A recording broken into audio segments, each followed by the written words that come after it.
Yes student, good morning. कल के episode के क्वेश्चन थे कि इनकम्प्लीट डोमिनेंस में what is the genotype and phenotype ratio. तो आंसर है 1:2:1। और दूसरा ये था कि जो फिनोटाइप है वो किसके कारण होता है, तो फिनोटाइप अनमॉडिफाइड एलील के कारण होता है। नाउ आज का टॉपिक है codominance. Codominance is the phenomena in which both allele express itself together. एक साथ दोनों एक्सप्रेस करते हैं। और यहाँ पर हमारे पास जो एग्जाम्पल है वो है एबीओ ब्लड ग्रुप।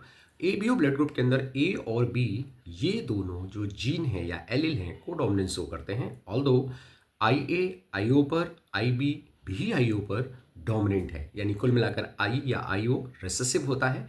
आई ए और आई बी अगर आई ओ के साथ होते हैं तो ये डोमिनेंस शो करते हैं, लेकिन अगर आई ए और आई बी दोनों साथ में है तो को डोमिनेंस शो करेंगे, यानी कि दोनों तरह की शुगर बनेगी।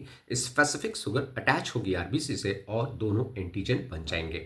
तो आपको पता है कि ए ब्लड ग्रुप वालों के अंदर ए एंटीजन होता है और एंटीबॉडी बी होती है। बी ब्लड ग्रुप वालों के अंदर बी एंटीजन होता है और एंटीबॉडी ए होती है।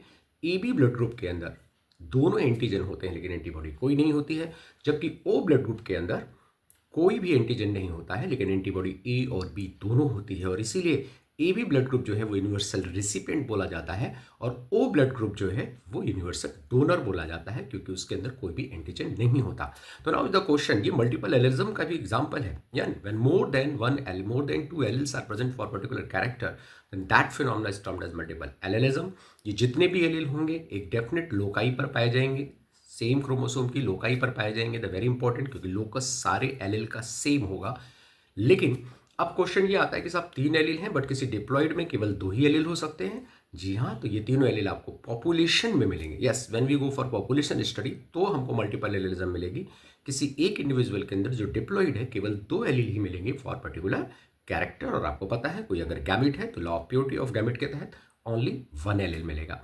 तो अब यहाँ पर ये जो ब्लड ग्रुप है सॉरी, आपको पता है यहाँ पर 4 तरह के फिनोटाइप आ रहे हैं, ए बी और ओ। जीनोटाइप कितने तरह के होंगे, तो जीनोटाइप में आप जानते हैं ए बी ब्लड ग्रुप के लिए होमोजाइगस हेटेरोजाइगस 2,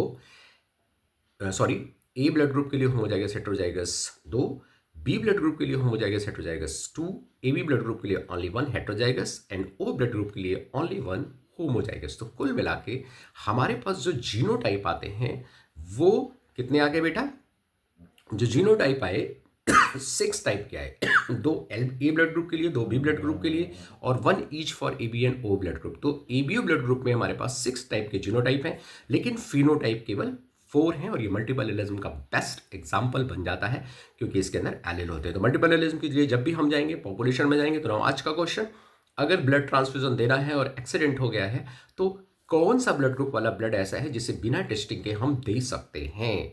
यस, यहाँ आर्च को नहीं हमें देखना है, केवल बी ब्लड ग्रुप के हिसाब से बताएंगे। एक्सीडेंट है तुरंत ब्लड देना है।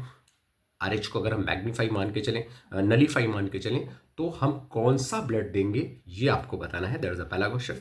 सेकंड क्वेश्चन ये है कि what is the position of alleles. Multiple allele में जो एलिल होते हैं वो कहाँ पाए जाते हैं, होमोजाइगस क्रोमोसोम में, हेट्रोजाइगस क्रोम में या किसी और क्रोमोसोम में। यानी सीधी से अगर मैं बात पूछूं तो जो एलिल है वो क्या एक एलिल या उसके जो मल्टीपल एलिल हैं वो डिफरेंट क्रोमोसोम में भी मिल सकते हैं या हमेशा सेम क्रोमोसोम में मिलेंगे। Okay, all the best.